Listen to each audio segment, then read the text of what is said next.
Maybe out of curiosity. Right. That's what I figured. Should I take it home to bed? Can't.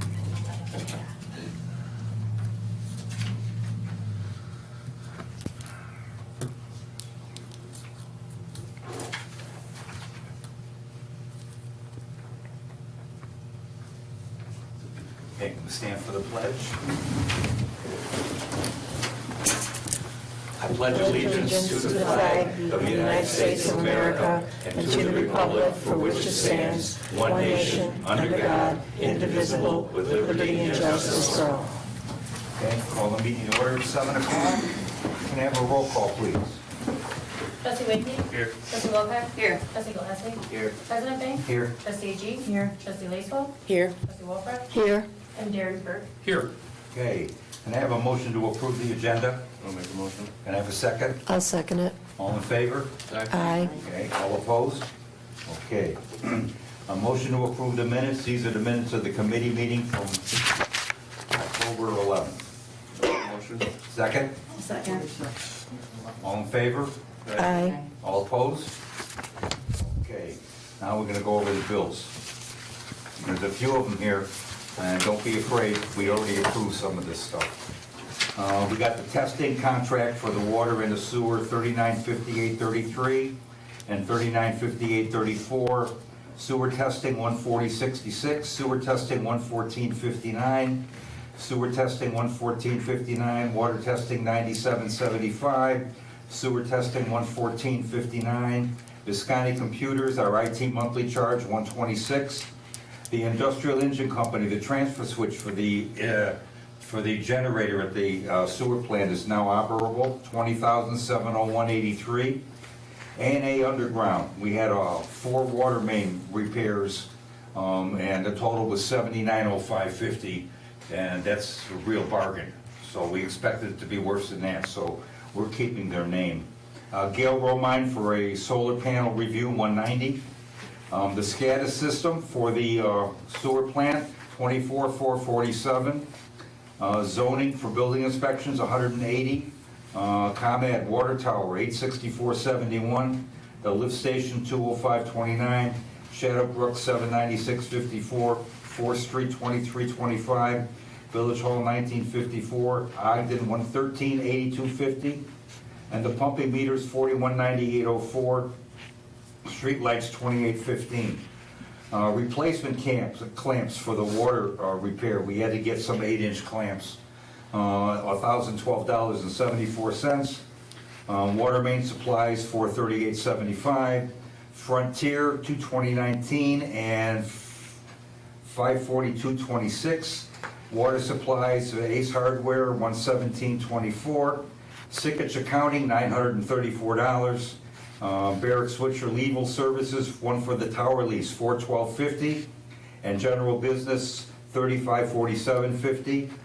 Water supplies, chemicals, $821.17, and we had to pay a service charge on our sewer bond for the Bank of Mellon, $892.50, and some Blue Book supplies for the sewer system, $70.52. Total is $78,486.87, of which out of the general fund is $75,82.94, and out of the water and sewer fund is $70,903.93. We have any questions?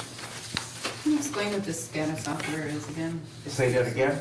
The SCADA software? That's the supervisor control and data acquisition application. And that's so that they can monitor the water and sewer plants with a pad, with a tablet, from no matter where they're at, even at home. So if an alarm goes off, they know immediately what's going on, what needs to be done, etc. It was recommended by our engineering service that we do that. And so we did that. We approved that about a year ago or so. Yep. Okay? I just wanted to... So that money's actually coming out of that set-aside fund that we put it in. Okay? Any other questions? Okay, can I have a motion to approve the bills? Can I have a second? I'll second it. Roll call, please. Trustee Wakely? Aye. Trustee Trustee Wilcox? Aye. Trustee Galassi? Aye. President Bang? Aye. Trustee G? Aye. Trustee Lacewell? Aye. And Trustee Wolford? Aye. All right, so the motion passes. Okay, public comments. We have any public comments tonight? What's the status with 173 in getting it repaired? Sometime between now and 2027. 27 now? Yes, they are in what they call D2, design phase number 2. So they have gotten all their preliminary engineering work done, all their design work done. Now it has to go to a second review. Then it goes to 2 engineering phases. Then it goes to a construction phase number 1 and a construction phase number 2. So it's a $12 million project, and it's scheduled sometime in the next 5 years, and that's the best I can tell you. Originally, it was They 2025. keep pushing their 5-year plan back 5 years. It sounds like the Soviet Union. Well, actually, yeah, I don't know what to tell you, but that's the plan now, so, It's just yeah, it was supposed to be 2025, now it's back to 27, so. Why can't they at least do some major patch? Well, they came in here and did some patching, but even when they came in here and did their initial survey, which was like 3 years ago, they said you need a new road. So, we're just gonna have to be patient. Now, the other side of the coin is we got a water main that runs along this road, and we also have to wanna be able to replace that water main at the same time. So it's kind of a catch-22. We wanna get the road done so the town looks nicer and it's safer and everything, but at the same time, want to be able to have a little time to come up with the funds to replace the water main so we don't have to repave that road. So if we do it when IDOT's doing it, we'll probably save a couple of $100,000. So, What's frustrating is they did the west end of 173, west of yeah, 76. Yep. And it's like, okay, what are we? You yeah, I know. We're Boone County. We don't have Rockford in it. So, Well, okay, just. I'm sorry. my That's just, yeah. frustrations. I was kind of put back when they said that too, but that's the reality of the situation. Okay, so, yeah, I would love for them to come in and do it, but, do it when they're ready to do it. There's not much I can do about it. Really aggravating was, they did the interchange with 173 at I-90, they repaved it. Yeah. And it wasn't in that I bad didn't of shape. understand why they did that and why they, unless Winnebago County has a whole lot of MFT funds they needed to do something with, okay, because that's what this is motor fuel tax funds, okay? That's what we paved all these roads with this year, it's motor fuel tax funds. You can only use motor fuel tax funds for specific items, repaving roads, streetlights, sidewalks, that sort of thing, okay? I couldn't use it to buy a truck or refurbish a building or anything like that. It's strictly motor fuel tax money, and it's gotta go into that venue. So, that's where we're at. Okay? Okay. All right. Any other comments, questions, anything? Okay, moving on. We have the tax levy ordinance. The tax levy that we're gonna put in here is gonna be exactly the same as it was last year. We're gonna hold it flat. In my opinion, we don't need to raise our taxes. We have enough money to run the village. We have plenty of money in reserve to run the village, so I would recommend that we just do a flat tax and not raise anybody's taxes. Any comments? Okay, so can I have a motion to approve this ordinance? I'll make a motion. Can I have a second? I'll second it. All right, roll call, please. Trustee Wakely? Aye. Trustee Wilcox? Aye. Trustee Galassi? Aye. President Bang? Aye, Trustee G? Aye. Trustee Lacewell? Aye. Trustee Wolford? Aye. motion passes, thank you. All right, next on the list is the solar farm. You have the floor. Thank you. I have a brief presentation that I'll run through here. So, President Bank, trustees, thank you for having me tonight. Appreciate having the chance to run through our project that we're proposing that's just outside of town, south of Capron, on the south side of Cemetery Road. On the first page here, I just want to run you through kind of a little history of Nextamp and where we are today. So Nextamp was founded in 2007. Tomorrow is our 15th anniversary. We were founded by two Army captains that when they came back from tours of duty, they felt like a lot of conflict was over natural resources, so they wanted to start a company to produce energy domestically. So initially they got started in small farm-oriented wind turbines that would just go on the individual property, or solar panels that would go on somebody's roof, or energy efficiency services that replace light bulbs or HVAC systems in industrial buildings. Quickly, they pivoted to community solar, which is what our company focuses on today. We no longer offer rooftop opportunities for smaller applications or wind projects for individual farms. In the next couple of slides, I'll get into what community solar is, but as of today, we're one of the largest community solar developers in the country. And in fact, we have one of the two community solar farms that are in Boone County. So one of our farms is north of Poplar Grove on Route 76, which has been operating for about 2 years now. We're a national company. We have about 400 employees. And one thing that makes us a little different than most developers is we work with landowners to acquire land. We build the systems. We operate them long-term, and we have ownership in them. So we're a long-term partner. We work with communities to give back and participate in the community as much as possible. That's a little different than most developers, where they will go out and they get the permits, and then before construction starts, they find a company like us to actually build the project and own it long-term. So the one that we acquired on Route 76, that was another developer that was looking to just flip it and get out, and we're the long-term owners of it now. So on the next slide, what kind of brings us here today? So in 2016, Governor Rauner passed the Future Energy Jobs Act. That required a renewable portfolio standard of 25% renewables by 2025. And that really set us on a pathway that supported rooftop solar, which the last couple of meetings I've been at, obviously residents in Capron are participating in that program. It provided incentives for people to be able to participate in the clean energy economy. That program ran its course and eventually went out, and the solar development kind of stopped for a few years. Fast forward to last spring, Governor Pritzker signed into law the Climate Equitable Jobs Act, which built upon the framework that Rauner had signed into law. So now, instead of what Rauner had was a plan that provided a 2-year pathway, this now gives us runway to 2030. So there'll be projects, whether it's rooftop or community solar or even larger utility scale projects, constructed through that window. And that also extended the renewable portfolio standards. So that means more of our energy needs to come from renewables to 40% by 2030. One unique thing about this is it's not funded by taxpayer dollars, these incentives to build these. It's what they call ratepayer dollars. So on everyone's ComEd bill, there's a line item for the renewable portfolio charge. For me, it's like $1 per bill. But that goes to the utilities, and the specific purpose is for these programs. So it can't be spent on anything else. It's not necessarily taking money away from some other use that it could be used for. They're specifically dedicated for this.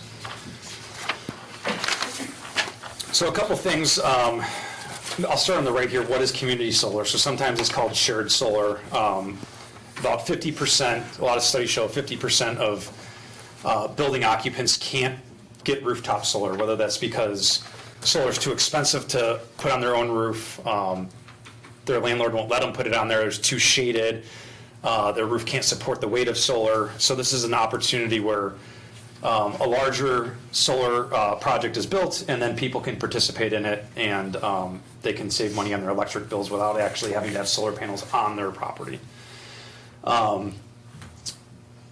A couple of things for benefits to the community, just to kind of outline. So obviously there's domestic energy production. It helps stabilize the grid. There's cost savings to subscribers. So if you subscribe to this, you can save money on your electric bill. One of the big ones is it adds tax dollars without putting additional demand on public services. So we won't have folks that are on the property full-time. We won't be using the libraries, the schools, but in particular the schools get a lot of money from the tax dollars that this project would generate. And then kind of looking long-term, this is a piece of farmland. The whole design criteria and our agreements with the state is this has to be returned back to farmland. So it's preservation of farmland long-term. I'll kind of run through a couple of the key components, and then there's a site plan that I can kind of point out where these components are located. So going back to the preservation of farmland, the only piece of equipment that or the only piece of concrete that we really use on the site is the equipment pad. That sits in the middle of the site, and there's a transformer that sits on it that steps our power up from low voltage to the line voltage that's in front of the property.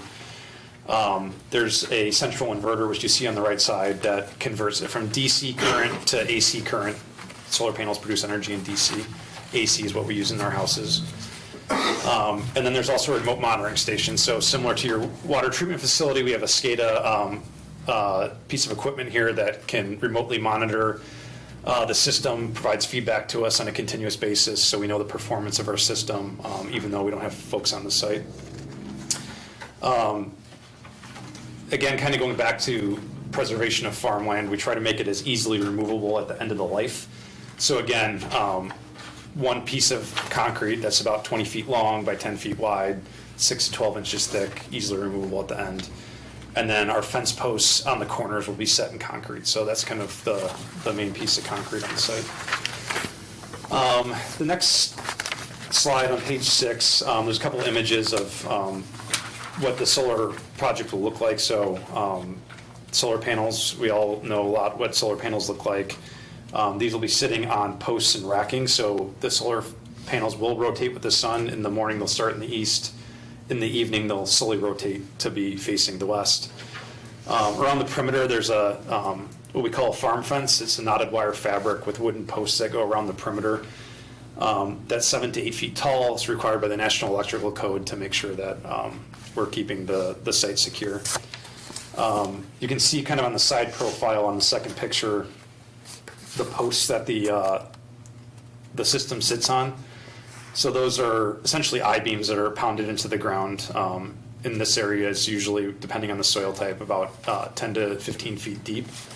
So we rely on the friction of the soil to hold the solar panels in place. We have geotechnical engineers that do these evaluations and appropriately size them to handle the local wind and snow loads. But again, there's no concrete, so they're removable at the end of the system. So going on to slide 7, in addition to that remote monitoring SCADA system, we also have a camera on site so we get a visual of what's going on at all times.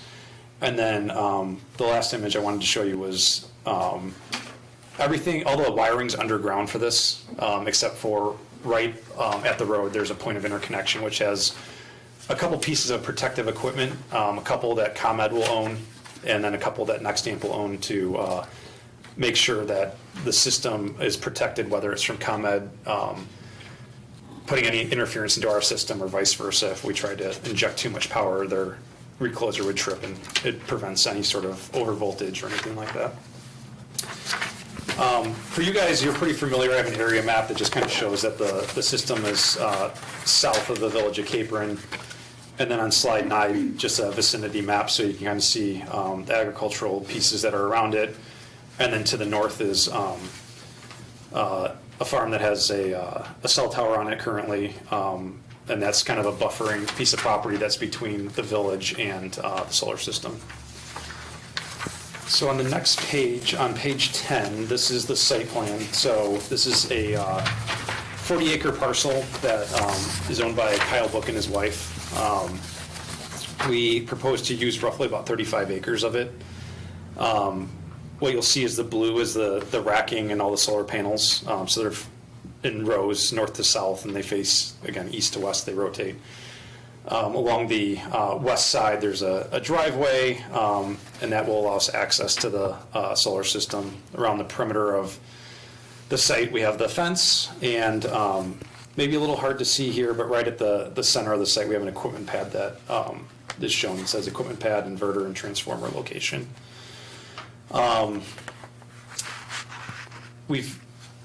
We're in compliance with the county's solar ordinance, so all the setbacks are met as a part of this project. We'll have We've already had survey done, we've already had endangered species done. We know that there's no floodplains or wetlands in the site. But the next step for us is to engage a drain tile consultant. They'll go out there and map all the drain tiles, and if there's any conflicts, we'll have to pay to move them. And then we'll find out where they're all at and make sure we protect them. And then other than that, just along the front there's a kind of a gray box on the north side of the system along Cemetery Road. That's where equipment will be dropped off during the construction. So it's called our laydown area. That's where employees will park. This project will generate between 25 and 40 jobs. So during the 5 to 6 month construction timeframe, there'll be a good amount of employees that are on the site. Once that's over, the laydown area is removed, so it's just a gravel pad that we lay stuff down on. That's removed, and then the frontage of the property can go into pollinator mix, which is what we typically plant around the system. Sometimes right now, I don't know if this site's a candidate or not, but we sometimes graze sheep. We work with local farmers to be able to utilize the property to graze sheep under the solar array, if we can find somebody that's interested. And I'm sure most of you are familiar with Cemetery Road, so I just threw a couple of images in here just to give you some context. So this one is from the northwest corner looking to the east. On the next slide, page 13, it's looking from the other direction. On page 13, this is from where the driveway would go, looking north. So some existing homes to the north, but some good existing vegetative buffer there. And this is another image from where the driveway would go, just looking in a similar direction towards the existing homes. And then on page 15 is the last image that kind of looks down the Cemetery Road to the west. You can see the existing farmstead and the cell tower that's behind it. On page 16 and 17, these are just some details to show our erosion control measures that will be in place during the construction. No problem.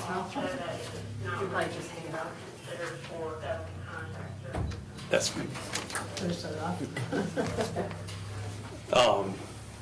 So in compliance with the county's stormwater ordinance, we will have erosion control set up to make sure there's no erosion coming off the site during construction.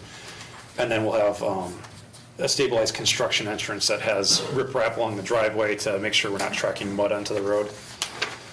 And then the last image here is just a picture of the pollinator mix. So these projects, because we're switching from row crops, which leaves a lot of the soil exposed, compared to a pollinator mix that's kind of a permanent vegetative cover, the stormwater runoff is actually reduced, and any sort of runoff concerns associated with stormwater are kind of mitigated with the switch of ground cover types.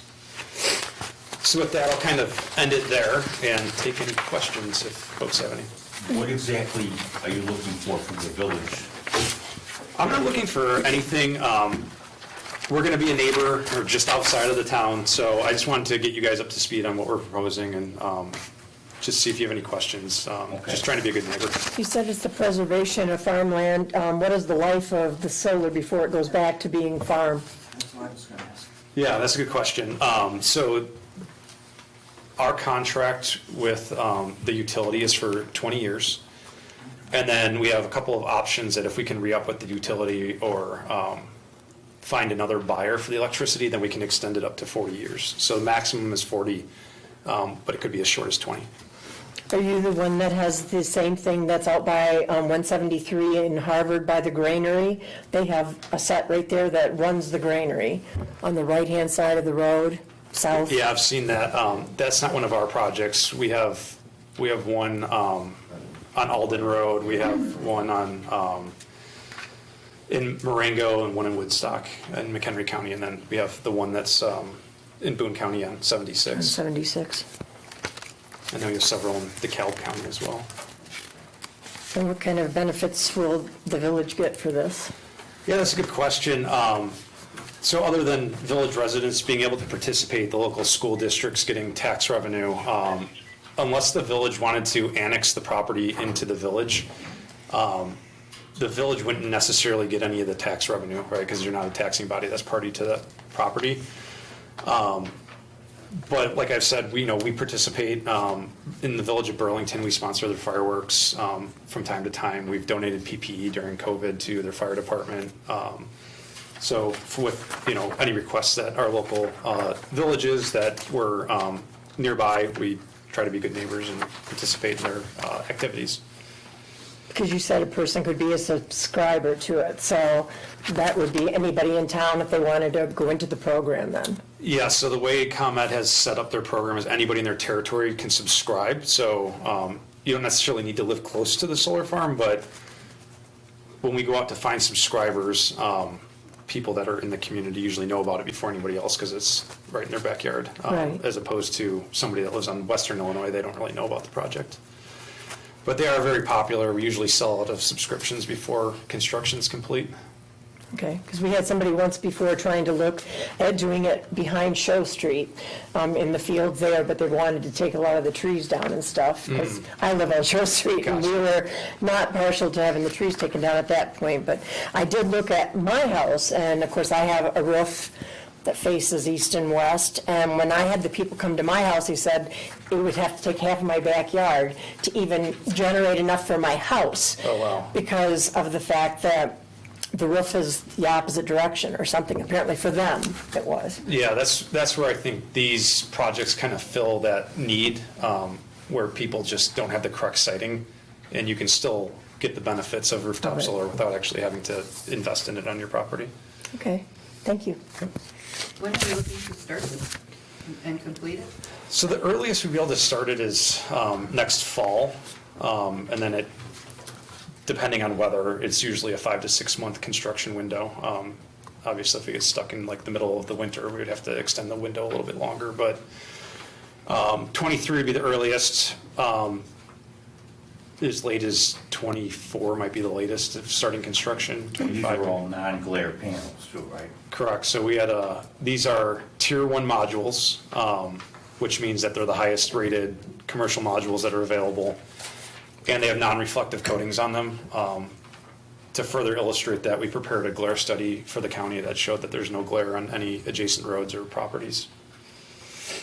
So we would have to contact ComEd when this was built, subscribe into it? So we're separate from ComEd. They let us, or the state requires them to let us use their power lines. But we obtain our own subscribers. You contact NextAmp if you want to be part of the project. So how do you hook that up to our house then? How do we get this? Benefit. Yeah, so it's, we'll have bill credits that are generated, and we'll tell ComEd whose bills to put this discount onto. So our meter spins backwards, we get credit for kilowatt hours that are generated, and then ComEd says, what do you want us to do with all these credits that you generated? And we say, give 10% to this person and 5% to this person, and then that shows up on your bill, and we charge you 85% of the value of that. So you effectively save 15% on the bill credits. Okay.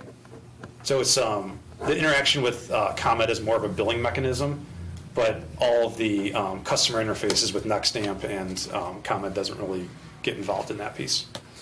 If you think ComEd's applied your credits incorrectly, you contact NextAmp, and then we work with ComEd to fix the issue. Well, I do like the idea of the pollinator seed, because that's important. I know that I have a friend that's a Northern Illinois bee inspector, and honey and bees right now are really an endangered issue, and so I do like that about your program. Anything else?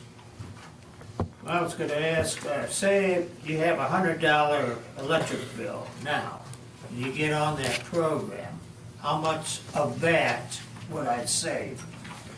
So this, in the summer, you're producing more bill credits, and some of those will roll over. So for instance, for me, in September, I owed ComEd -$3. They actually owed me money. But in the winter, the solar farm's not producing as much energy, so that $3 credit rolls over to future months. So the idea is that we size your subscription to what your annual need is. And you would effectively have a 15% lower energy cost by subscribing than just staying on on ComEd's default program. So like if you had $100 energy supply charge, you would basically be paying $85 instead. Now, would this be throughout the whole year, or is it different month to month? So the solar farm produces more energy in the summer, so your ComEd bill might say during summer months that ComEd actually owes you money. That extra dollar amount will roll over into future months because in the winter you don't produce as much.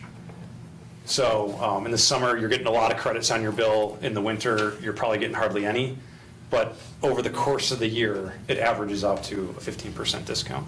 But if you use air conditioning a lot, like my house, everything is electric. Yep. Heat, cooling, so it basically runs.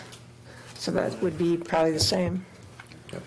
The way of the future, I guess. Yeah. One unique thing about our program is we don't do any credit checks. We don't charge any enrollment fees. We don't charge any exit fees. If you don't like our service, you just drop off and we find a new subscriber. So something that makes us unique in the market, that there's really no risk to the consumer at all. If you don't like it, then you just drop out. Okay, Okay, thank you. thank you. Thanks. Thank you. I got a side note for this.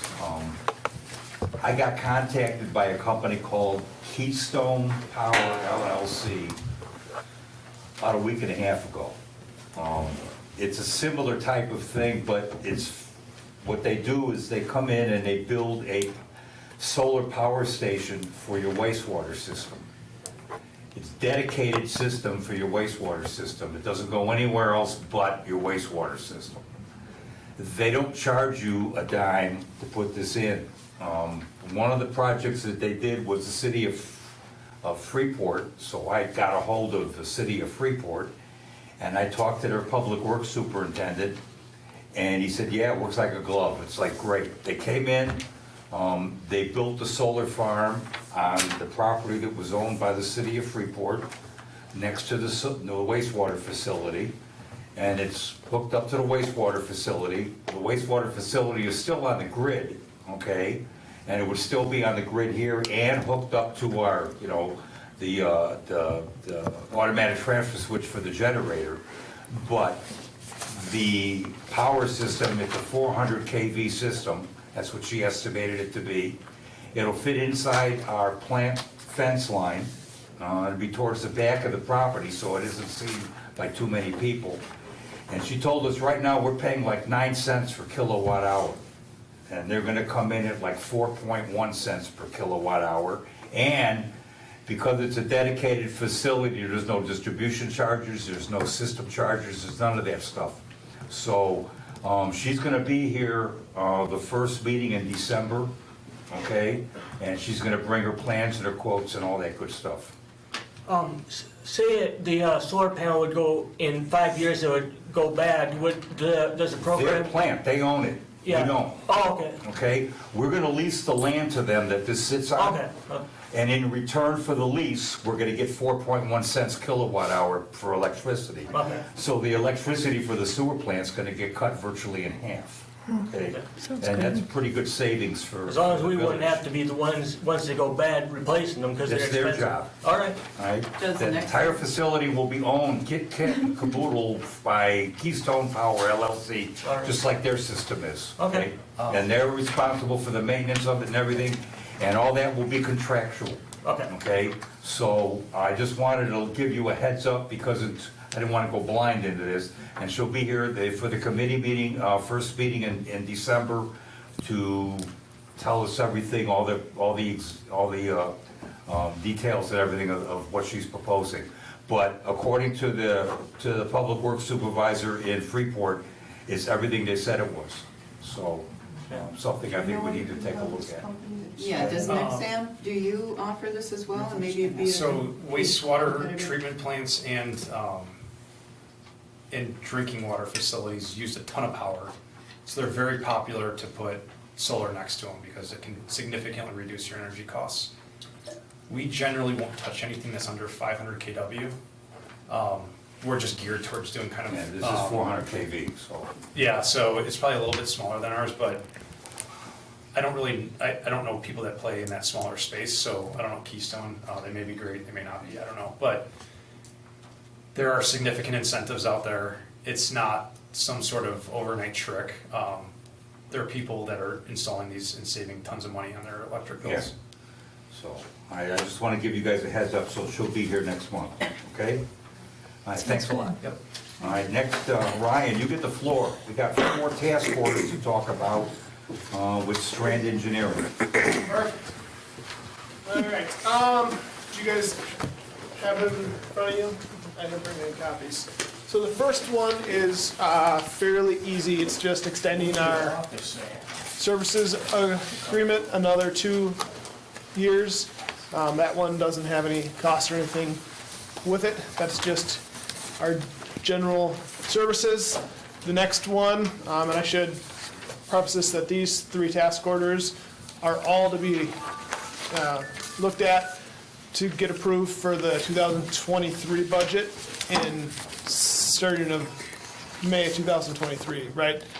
So we get these approved this month or whatever you choose to vote on it, and then we don't begin work on these until your budget year begins next. All right, so the first one here is well number 2 rehabilitation. Yep, So what are we talking that you think we need to do here? yep. So that one's $16,800. That's for our services for design of the rehab project and proposal services and limited construction admin services. Generally, the need for the project is, for the longest time, you guys only had well 2 in service. Typically, most communities are pulling their wells, looking at the well pumps, motors, and then actually doing work down hole in the well to maintain it. That's typically every 5 to 10 years. In this area, it's often every 10, just because your bore holes are pretty good. But because you only had 1 well that was operating until you had, well, 3 online, you guys weren't doing that. So I think the last time you had a lot of work done was 20, 30 years back. So it's overdue, and this was kind of in the game plan to do as soon as this well 3 got online, and then you guys had time to do it. And 2023 is when we were planning on that. Is that why it says under schedule change 8 to 10? Is because, Right, yeah, that's for the general engineering services, and because these projects would go beyond the current 8 years, that's why we're moving that from 8 to 10 years. And I think, what's the sign date on this one? Our original agreement was in 2015, and we've just been adding 2 years on every couple of years. And so this brings us through 2025 then. okay, So, and then it'll change it to 10, and that be the whole 10 years. yeah, and then typically after 10 years, we rewrite the entire contract just because things get, Outdated. dated and attorneys might want to look at things. So, so that's the admin change, and then, well, 2 rehab. The next task order is $25,000, and that's for a source water protection plan. IPA just passed a law a year and a half ago that every water utility has to create a source water protection plan and then update it every 5 years. Communities over 50,000 had their plans due in 2022. Communities between 10 and 50,000 people had theirs due sorry, in 2021. And then 50,000 was due in 2022, and then under 10,000, like you guys, that is due in June 2024. It's typically a 3 to 5 month project. So we want to get started on that next fall, probably. Explain what that is. Okay, so it's to protect your groundwater source, basically. And there's, it's probably a bigger deal for communities that get surface water. Either they're pulling from a lake or a river, or they have shallow wells that are only 100 feet deep. Those are much more susceptible to contaminants, pollution, farmers' fertilizer, whatever it is, leaking underground storage tanks from an old gas station or whatever it is, right? So that's the impetus behind the bill. And every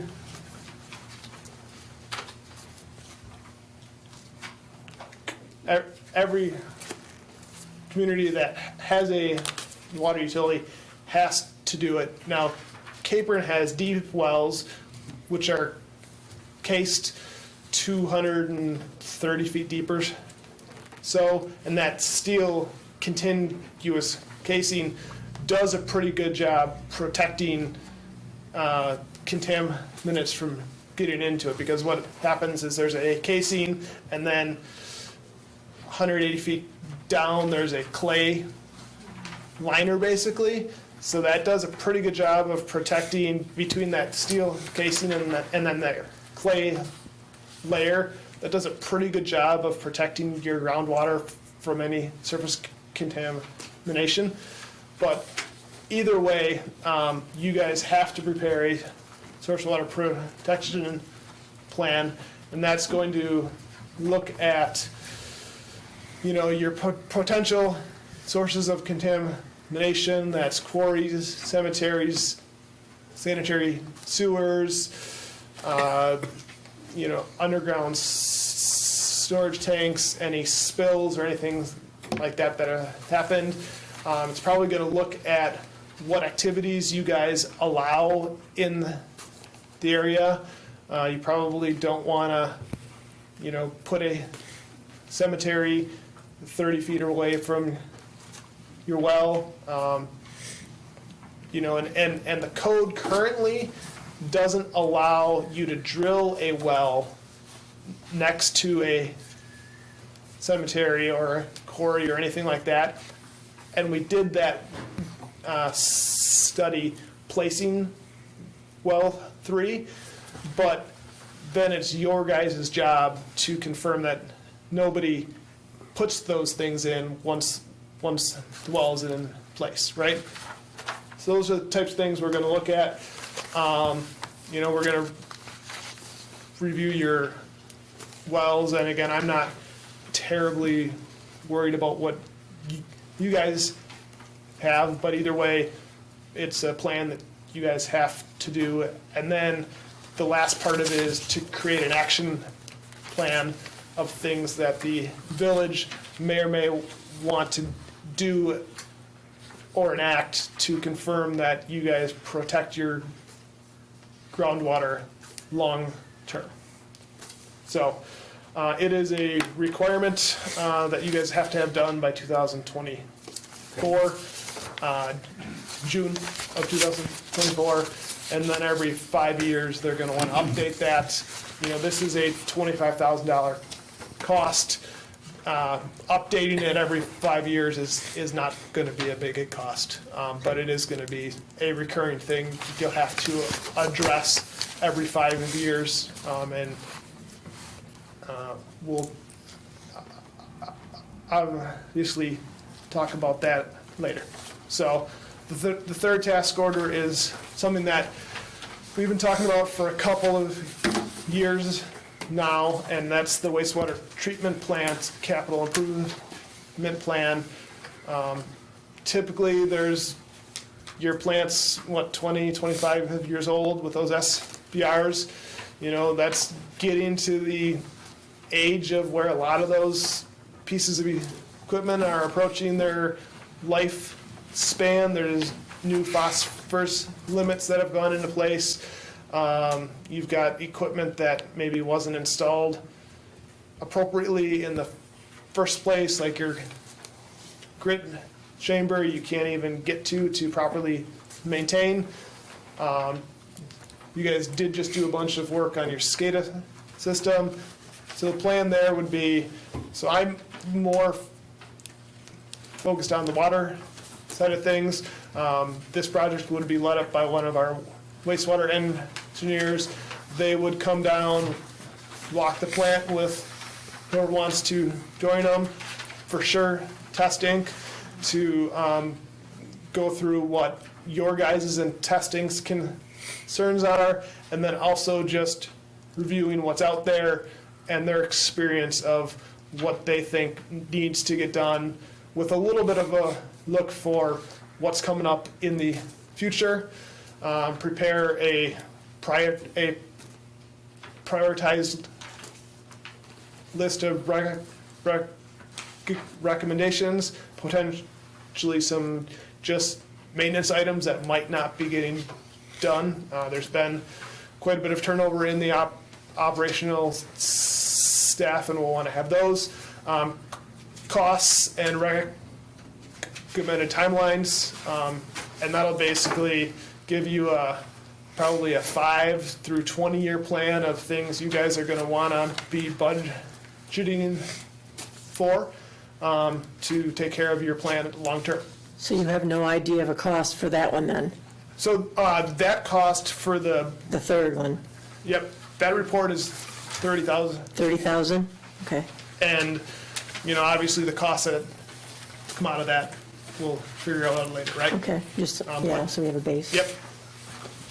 Any questions for me on any of these? The well rehab, No, don't leave, you got it, okay? I gotta talk to you. Did I okay. miss the task order? Because on the agenda it says 4 task orders. So the first one is the, It's just the. yeah, just to amendment? extend our, yeah. Gotcha. Okay, thank you. All right. Okay, thanks a lot, Ryan. Yep, thank you. Okay, next on the list is the ordinance and the resolution for the building permit fee schedule. I don't think we're gonna change the fee schedule, but this makes it easier for us to change the fee schedule, and it also allows for us to put in the senior discount that we were talking about at our last meeting, okay? So that's all this is. So we'll review it over the next 2 weeks and let me know. Next on the list, The senior discount and the disabled? yeah. Yep, both. That's Yep. in here too? Next is the Girl Scouts. We got a notification that the Girl Scouts are going to be going around and selling their cookies door to door, and they would like our permission to do so. I don't see any reason why we can't allow the Girl Scouts to sell their cookies. I do, You do? I do. Why?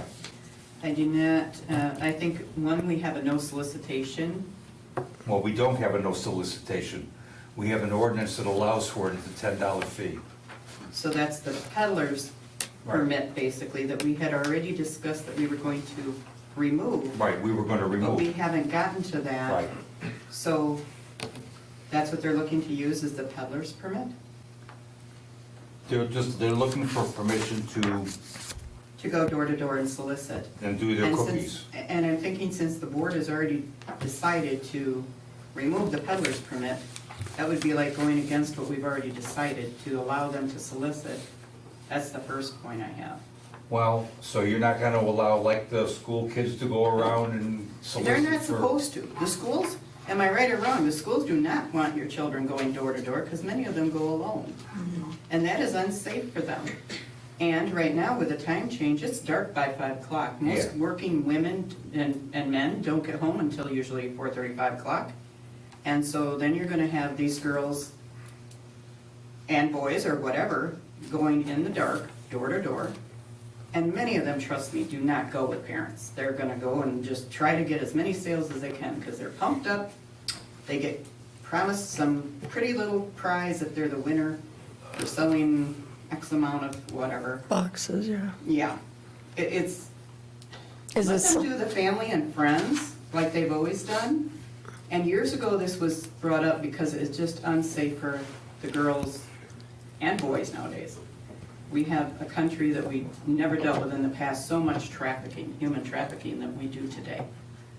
This is putting our young people in harm's way, is how I look at that. Let them go to family and friends, let them go to Walmart, they have them set up there. This is a corporation that says if they don't hear back from us, they're gonna assume that this is approved. Right. That in itself is, it, and I would think most of the Girl Scouts that we're gonna have in this area are actually our school kids, so why couldn't they set up a thing at the school and say, you know, we're gonna have, like they do with the crafts sales and the, you know, things that they had before Christmas. The Could- troops set up things like you said at Walmart, or they could go to Roses and say, hey, do you mind if we put a booth out Yeah. at Roses? All right, so When I was in the Girl Scouts, we let's did the take a same quick, thing. let's just take a quick poll here. Yes or no? and even. I would say no. Melissa? I'm not sure.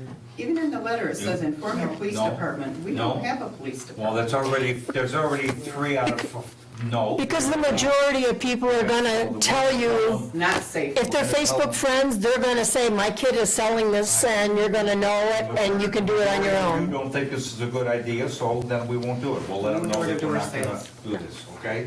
All right. Next is trustee Wakely. Yes. All right, so along with the turkey drive, a resident brought up a good idea about doing a coat drive as well. I'd like to host it at the same time as the turkey drive, so that kind of do a 2-for-1 kind of special deal.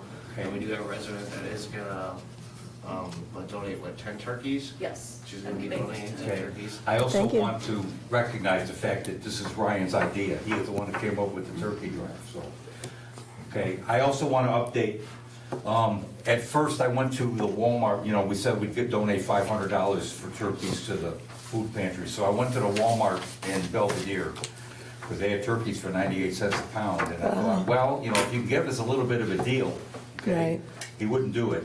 Yeah. But we That's what I went thought. grocery shopping in Meyer on Monday, and they have turkeys at 55 cents a pound. So I talked to the manager at Meyer, and they ordered us 50 turkeys between 14 and 16 pounds, and it's gonna cost us around $425 for the 50 turkeys. Well, I'm confused because I thought we had agreed that we were gonna do a match, right? No. Up to $500. There was no I thought that match. was the last, I thought that was your recommendation, and we all said, yeah, that sounds good, up to $500. We'll do a match. So I'm confused. That's not what I, We'll match up to $500 for the turkey drive is what I've got on my list. there's no That's what was match. decided. So why now are we absolutely doing $500? We're not, I never said anything about a match. I've got it in my notes that that's what we were The doing, board had Yeah, I said didn't that's even what we remember were. it. Yeah, that was, because they needed so many, and that's why we were doing the drive, so Right. that people could try to get as many as possible, and then we would try to match up to that amount. Because if they went over the amount where we would go up to, that was great, but we would at least match up to that point. correct. And I'm in error, I'm gonna have to call Meyer, and tell him to cancel the order, because that's not what I thought we were doing, so. Yeah. That's what Mr. Galassi had proposed, and we all thought that was. Yeah, because I have it in my notes. Okay, Because let all your right. community show the We'll give 'em a support call. behind it, because these are tax dollars we're spending. So Yeah, if our community doesn't feel it's a worthy cause, geez, how can we spend their money, right? well, we can. So that's- We have the authority to do it, that's But we why I asked shouldn't. Tom about it. That's why the match was a brilliant idea, because let's have the community show what they feel is important to them, because we are spending their money. And that's what the match was all about. I wanted to say, all you have to do is play the video from that meeting, and you'll see that Oh, you that's said true. match. Yeah, because I did write the note, If I'm and being corrected, I'm being corrected, it's yeah, okay. he knows I'm yelling It's a big amount of money that we're. Yeah. Yeah, that's a No. large amount. Ryan, But I- the coat drive, are they also going to take like gloves, hats? Yeah, any kind of winter items, to help out anybody for anything, so. And if people have those items, then they're donating them here at the office, or are they doing them at the food pantry? Same place at, because they're hosted at the food pantry, correct? They're hosting the turkey drive at the food pantry, correct? On the, what, 19th? No, it's here. It's here. here. Everything is through here. They're gonna bring a couple Gaylords over. Okay. And put turkeys in. Okay. And they're gonna give us a lot cash box too, so we can put money in there if people donate money. Okay. And we're gonna do it from 8 till 12 on the 19th. Okay. So they know about it, they'll have somebody here, so if we do get birds, we can put them in their freezer, Okay. okay? So our next meeting on the, or not the next one, but the one on the 24th then is when we will know how much that the village is going to match? Yeah, but the problem is that's after Thanksgiving, so. No, it's not. Before. No, it's not. 2 days Well, yeah, but it before. isn't gonna do them much good. The They- problem But is they do the their problem is they distribution. came like 2 months too late to even Yeah, approach I us know. with this. Yeah, well, And so we've done the best we can, but honestly, Okay. the match is what we had decided. all right, I'll let them know. Otherwise, it could always even roll over into Christmas for them, because I'm sure they're gonna need it again come Christmas time. Correct, Okay. yeah. Anyways, it'll be the 19th. We've notified the TV stations and the radio stations and everybody, so. Okay, that's Okay. great. All right, I don't know if they're gonna mention it or not, but we did. Okay, Oh, I did, anything else? I did contact OLOG, they said they're gonna think about it, butcher shop in Lawrence. They're gonna think about it, I gotta get a hold, call them back and see what they've decided. Okay. I don't need a turkey, so. Okay. Next, trustee Wilcox. Yeah, I wanted to talk about, there's a fire hydrant that's out of order, it's been out of order for quite some time. It's up in front of 210 Sundance Trail. And so we're already on that and we're getting, it's a work in progress, but it's getting fixed now. So it will be functioning soon. Do we know exactly when they're gonna finish that? Well, it depends on when they can get their parts. Yeah, yeah, Okay, so I'll So probably parts- be, I don't think it'll be more than a couple weeks. It should be up and running. great, Okay. okay, I'll give you an update. okay. Okay. And the fire department's aware that this isn't working, Well, it right? hasn't been working for years. This isn't a new situation. Well, I just hope that they know that, though, still, if they went to hook up. Because, Yeah, I don't know. I mean, I don't know if they're, what they get notified of that we It's getting do. worked on, it'll be fixed, so. Okay, all right. All right. Trustee Agee? No. I'm sorry, trustee Galassi. Galassi, water report. Ion said we should be receiving one of our new lift station pumps soon. We finished up our hydrant flushing. We did have some issues with main breaks on Wooster Street. That main is in really rough shape. We also had an issue with a water leak where the bolting holding the valves together were loose. In that instance, we replaced all the bolts in the top of the valve. We are starting to get ready and change over to winter operations, so we hopefully don't have any freezing issues. Okay, thank you. Now, trustee Agee. Okay, I've given you guys a breakdown of quotes that I've gotten so far regarding different, entertainment, carnival rides, sanitation, radio advertising, newspaper advertising, and security. I have all of the quotes right here if you want to look at the physical quotes themselves. Camille said before the meeting that she would like me to check into just having, some coffee and punch and refreshments on one afternoon, because she doesn't like the prices that the quotes have. Right, the quote here is $45,000. No, that's for one company. Yes, She's got there are different 4 quotes different here. There's ones. quotes down here. Four Season Amusements, which is large carnival rides, is $54,000. Two Froggy Jumps, which is a fully staffed operation, is just under $20,000. Lake Geneva Party Rentals, which is not staffed at all, we would have to do it ourselves, is just over $11,000. So those are all separate quotes, separate entities. If you look at the bottom of the second page, she's got here that the total cost, the minimum would be $15,000. The maximum would be $75,000. So it's somewhere in between the two. So we need to decide what we want to do and how much money we want to spend.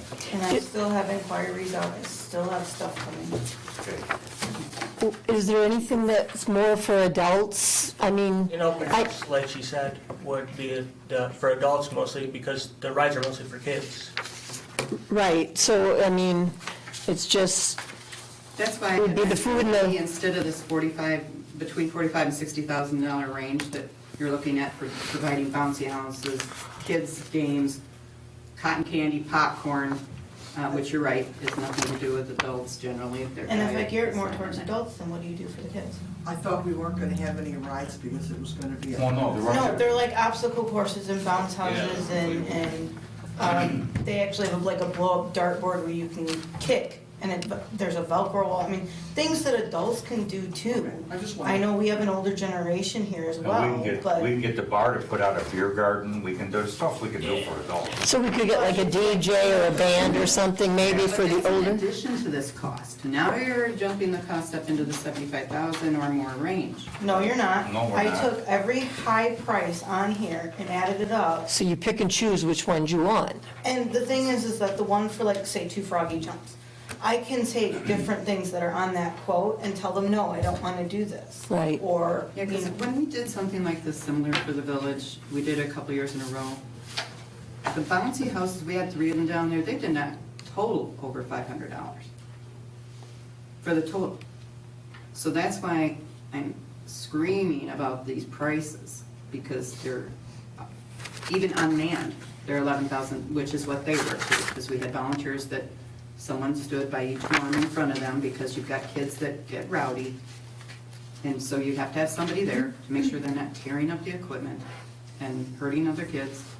So you have to have a volunteer at least. And so here they're saying their cheapest is $11,735. When I know we paid under $500 for 3. Do you know where they got them? Yeah, Can you give her the information so she could check with them? yeah. okay. So I mean, there's a lot of ways that, you know, and a face painter for, you're looking at, you know, what is the face painter here? Well, it's part of the package.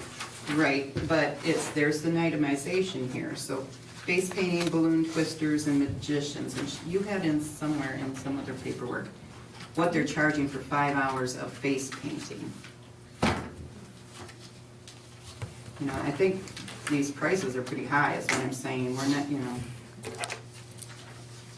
That's why I thought maybe having even an open house, It wasn't celebrating 5 our hours. centennial might be something more on the order of, you know, maybe get some of these small games or something, talk to the Methodist Church, you said you hadn't done that quite yet, seen what kind of recommendations or something, because they put on something like this too every summer. And I know they're not spending this kind of money. I know they're not. You can get a hold of orientaltrading.com and you can get these games. All you need is somebody to man them, right? It's a little kiddie pool, throw some ducks in there. But I think for the bigger things, though, having somebody man them is good, because Well, you we don't can't want to be just make it responsible, station. yeah. Absolutely, you can't just like 'Cause go we- free willy. Don't the high schoolers around here need to do volunteer I don't think so. hours? Not anymore, not anymore. But, you know, it might be a good way to ask some of the high schoolers, there's a lot of good kids around here, you know, it's a country, it is our 150th. There is the Lions Club, though, they have the Leos, the kids there that work through from the high school and that, and they do help a lot. So you could ask that of the Lions Club, they're called the Leos. And then Just- my son's on it. Oh, okay, you should know that, yeah. So there's a lot of free labor out there, let's look into that. I'm all for this type of stuff, if we can get it under a reasonable amount of money. But 45 to, No, I thought that was a bit much.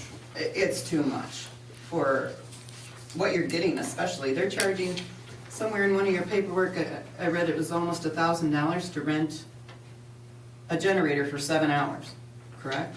I can buy one for that. So that's where I'm coming from. These prices are outrageous. Yeah, if we want to just do nothing and just hire everything done, you could go sky's the limit. But this is Capron, this isn't Chicago. Yeah, because even when they had the car shows and stuff, that's why they discontinued having those under the other administration, because there was not that many people that came to them.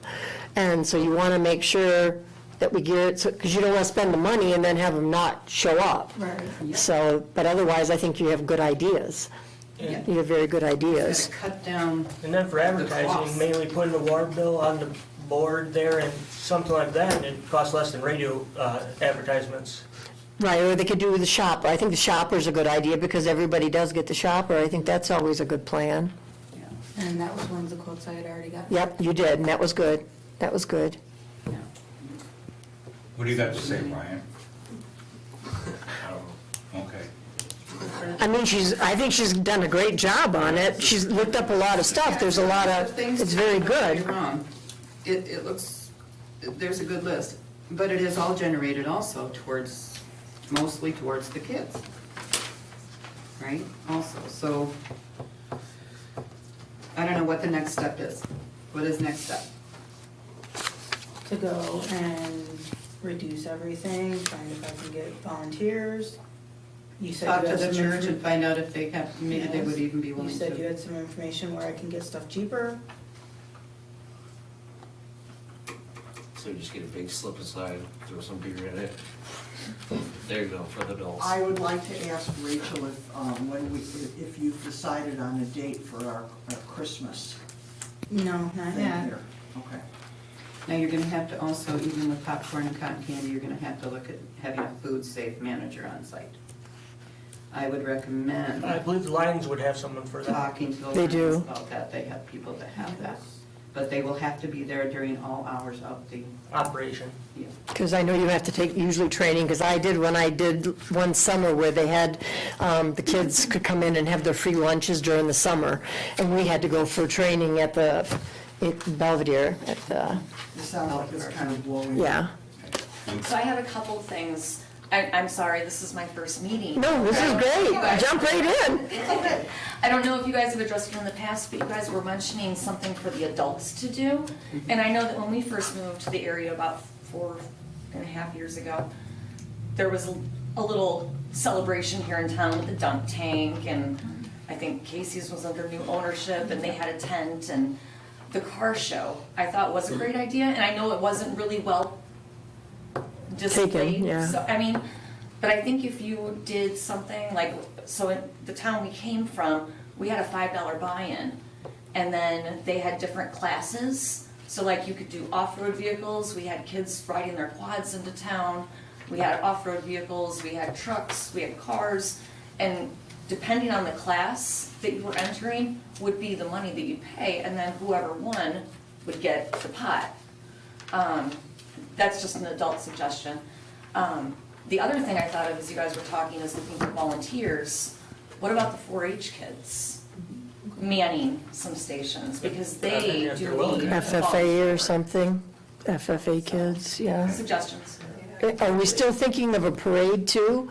Yes, I have talked to the high school principal. Okay, because that'd be good, the band and stuff like, and have the football players or, baseball teams go through and have floats. I think that would be really good, because that's something a lot of older people like to see, because their grandkids are in it and, Right. and stuff. I think that's a really good idea.